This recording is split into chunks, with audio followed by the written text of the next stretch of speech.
नमस्कार, जय हिंद दोस्तों आज के इस वीडियो में हम लोग हिस्ट्री के एक बहुत ही इम्पोर्टेंट टॉपिक पर बात करने वाले हैं जिसका नाम है वैदिक सभ्यता। तो भाई इस चैप्टर के सारे प्रीवियस ईयर के क्वेश्चन हम लोग कंप्लीट करने वाले हैं जो पिछले वर्षों में कई बार आपके रिपीट हुए हैं। तो भाई प्रीवियस ईयर क्वेश्चन के साथ हम अतिरिक्त फैक्ट के साथ इसको कंप्लीट करेंगे जिससे कि ये पूरा टॉपिक आपको अच्छी तरीके से क्लियर हो जाए और कोई भी डाउट आपका ना बचे। दोस्तों ये हिस्ट्री का हमारा दूसरा वीडियो है। पहले वीडियो में हमने आपकी सिंधु घाटी सभ्यता को कंप्लीट किया था। अगर आपने वीडियो को नहीं देखा है तो डिस्क्रिप्शन में लिंक है, आप लोग देख लीजिए। तो 10 क्वेश्चन वहाँ पर हम लोगों ने कंप्लीट कर लिए थे। अब यहाँ पर 11वां क्वेश्चन देखेंगे वैदिक सभ्यता से। तो यहाँ पर क्वेश्चन है सबसे प्राचीन वेद कौन सा है। भाई वेद की बात कर दोस्तों तो वेद की संख्या आपकी 4 होती है। इसमें अगर सबसे प्राचीन पूछ रहा है तो ऋग्वेद आपके सबसे प्राचीन वेद है। ऋग्वेद, यजुर्वेद, सामवेद और आपके अथर्ववेद, ये 4 वेद हैं जिसमें सबसे प्राचीन आपके ऋग्वेद है।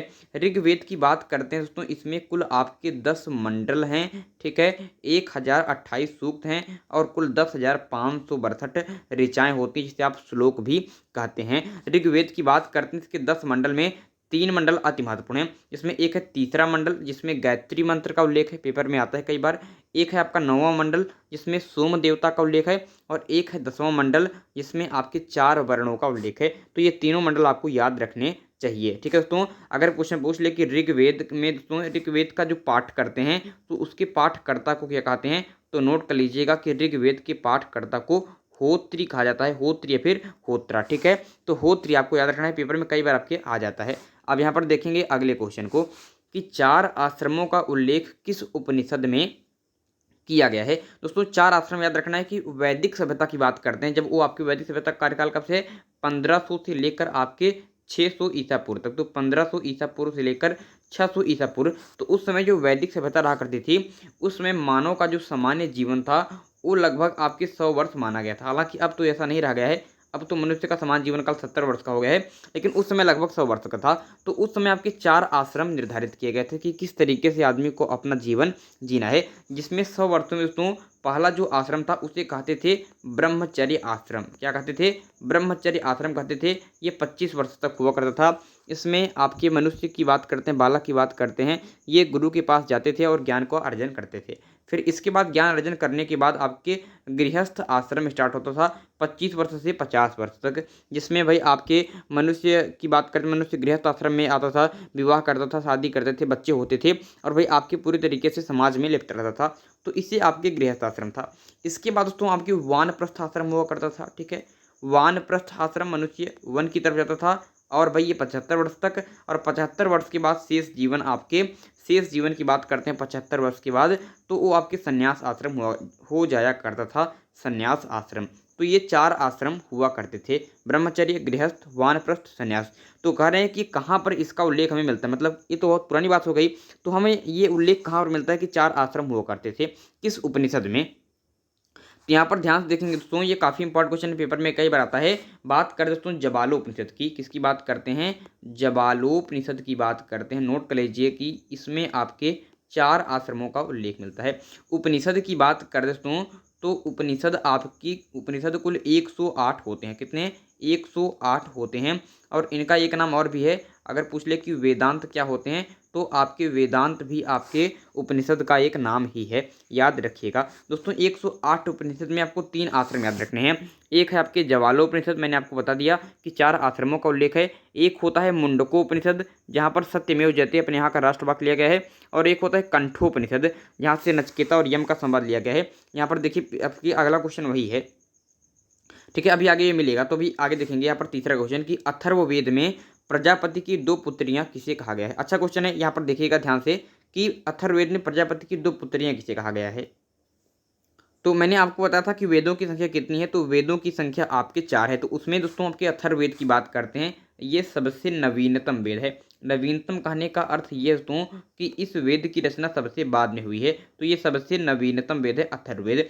तो अथर्ववेद में प्रजापति की 2 पुत्रियां किसे कहा गया है, तो इस क्वेश्चन का आंसर आप लोग कर लीजिए, पेपर में कई बार आ चुका है। तो सभा व समिति की बात करते हैं, सभा व समिति की बात करते हैं। इसको आपके प्रजापति की 2 पुत्रियां कहा गया है। नोट कर लीजिए कि अथर्ववेद में सभा व समिति को प्रजापति की 2 पुत्रियां कहा गया है और पेपर में कई बार ये क्वेश्चन उठ चुका है। दोस्तों अथर्ववेद की बात करते हैं तो मैंने बता दी ये सबसे नवीनतम वेद है जिसमें जादू, टोना टोटका, मारण, मोहन, उच्चाटन ऐसी बातें आपकी की गई हैं। ठीक है, यहाँ पर अगला क्वेश्चन देखेंगे कि नचिकेता और यम संवाद का उल्लेख कहाँ हुआ है। भाई जो अतिरिक्त फैक्ट्स मेरे मुंह से निकल रहे हैं पर यहाँ पर लिख रहा हूँ उसको भी कॉपी पेन में लिखते हुए चलिएगा, तभी हिस्ट्री पूरी तरीके से कंप्लीट होगी। आज एक बच्चे ने कंप्लेंट किया था कि सर आप डेली क्लास लीजिए, तो बिल्कुल डेली क्लास लूँगा, बस आप लोग देखते हुए चलिए। तो नचिकेता यम संवाद का उल्लेख कहाँ पर हुआ दोस्तों, यहाँ पर ध्यान से देखिएगा कि नचिकेता और यम की बात करते हैं, इनका आपके संवाद आपके कंठोपनिषद में इसका उल्लेख मिलता है। कंठोपनिषद में अभी पीछे मैंने आपको बताया था, अब नोट कर लीजिए, पेपर में ये कई बार आ चुका है। तो कंठोपनिषद में नचिकेता और यम का संवाद मिलता है। ठीक है, यहाँ पर दोस्तों ध्यान से देखिए, मैंने आपको कई बार बताया कि एक उपनिषद आपको जबालोपनिषद याद रखना है। एक आपके जबालोपनिषद की बात करते हैं, ये आपको याद रखना है क्योंकि यहाँ पर 4 आश्रमों का उल्लेख हुआ है। एक तो कंठोपनिषद है जहाँ पर नचिकेता और यम का संवाद मिलता है, और एक आपको मुंडकोपनिषद याद रखना है। मुंडकोपनिषद, ठीक है, मुंडकोपनिषद यहाँ पर ध्यान रखिए। मुंडकोपनिषद से आपके भारत का राष्ट्रवाक्य सत्यमेव जयते लिया गया है। तो इन चीज़ों को आपको याद रखना है। उपनिषदों की संख्या 108 है, वेदांत इनका नाम है, इनको भी आपको याद रखना है। अगले क्वेश्चन की तरफ बढ़ते हैं, ध्यान से देखिएगा कि जन्म के बाद होने वाला प्रथम संस्कार कौन सा है। दोस्तों बात करते हैं तो जन्म से मृत्यु तक लेकर आपके धर्म ग्रंथों में जन्म से लेकर मृत्यु तक आपके कुल 16 संस्कार बताए गए हैं। कितने आपके कुल आपके 16 संस्कार बताए गए हैं। ठीक है, तो उसमें आपके जन्म के पहले पहले नहीं, मतलब कि जन्म के पहले भी 3 संस्कार होता है, लेकिन जन्म के बाद होने वाला पहला संस्कार कौन सा है। जन्म के पहले 3 संस्कार होते हैं, मतलब कि आपके जन्म के पहले हो जाते हैं, लेकिन जन्म के बाद होने वाला पहला आपके संस्कार कौन सा है, तो सही उत्तर हो जाएगा जात कर्म। ठीक है, जात कर्म संस्कार की बात करते हैं, नोट कर लीजिए, पेपर में आ चुका है कई बार। तो जात कर्म संस्कार जन्म के बाद होने वाला आपके प्रथम संस्कार है। अगर पूछे कि जन्म से मृत्यु तक लेकर धर्म ग्रंथों में कुल कितने संस्कार बताए गए, तो 16 संस्कार बताए गए। ठीक है, ठीक है, याद रखिएगा। आगे बढ़ते तो यहाँ पर आपको बताता हूँ, जैसे संस्कार की बात आती है तो मुझे याद आ गया कि धर्म ग्रंथों में तो संस्कार तो 16 बताए गए हैं, वैसे ही धर्म ग्रंथ की बात करते हैं तो धर्म ग्रंथों में 8 प्रकार का विवाह बताया गया है। कितने प्रकार का, 8 प्रकार का विवाह बताया गया है। ये भी याद रखिएगा, क्वेश्चन कई बार आ चुका है कि धर्म ग्रंथों में कितने प्रकार का विवाह बताया गया है, 8 प्रकार का, जिसको आप एक बार सुन लीजिए, मैं लिख नहीं रहा हूँ, आप सुन लीजिए। इसमें है आपके प्रजापत्य विवाह, आर्ष विवाह, देव विवाह, ब्रह्म विवाह, गंधर्व विवाह, असुर विवाह, राक्षस विवाह और पैशाच विवाह। तो ये 8 प्रकार के विवाह बताए गए हैं, याद रखिएगा। आगे बढ़ते हैं नेक्स्ट क्वेश्चन की तरफ। यहाँ पर अगला क्वेश्चन देखेंगे ध्यान से कि उपनिषदों की संख्या कितनी है। कई बार चिल्ला चिल्लाकर बता दिया कि उपनिषदों की संख्या आपके 108 है। यहाँ पर ध्यान दीजिए कि उपनिषद की संख्या 108, वेद की संख्या कितनी है, 4 है। अगर पेपर में आ जाए कि वेदों को ठीक से समझने के लिए जो वेदांग की रचना की गई उनकी संख्या कितनी है, 6 है। अगर स्मृतियाँ पेपर में आ जाए तो स्मृतियाँ की संख्या कितनी है, तो स्मृतियों की संख्या आपके 6 है, याद रखिएगा। उपनिषद 108 है। तो ये सारे पेपर में कई बार आ चुके हैं दोस्तों। स्मृतियाँ आई हैं तो नोट कर लीजिए कि मनु स्मृति की बात करते हैं तो ये सबसे प्राचीन स्मृति है। कई बार आ जाता है कि भाई सबसे प्राचीन स्मृति कौन सी है, तो मनु स्मृति है। अगर पेपर में आ जाए कि पुराणों की संख्या कितनी है, तो 18 पुराण है। कितने, 18 पुराण है, जिसमें मत्स्य पुराण सबसे प्राचीन है, ये भी याद रखिएगा।